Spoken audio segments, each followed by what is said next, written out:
Бид окторгой тэнгэр од гар хэрэгсээс ирсэн оддын өвс юм. Хүн эргэн төрдөг, дахин төрдөг гинэ. Ээжийн хэвлэл мэдлэгтээ өмнөх 100 төрлийн сайн муу мэдээлэлтэйгээр мэндэлдэг.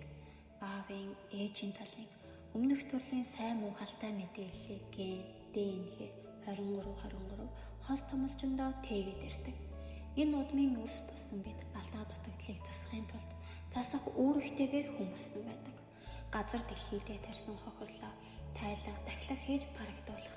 Тэнгэрт байгаа өвгдийн галыг, газарт байгаа үрс бидний ариун галыг биднээс мэдлэх үрсийн галтай холбож удамд ирсэн хараал, жатга, хорлол бүрийг дарж 10 цагаан шиг буйныг дуудах, даллах, дахлах хийдэг ажээ.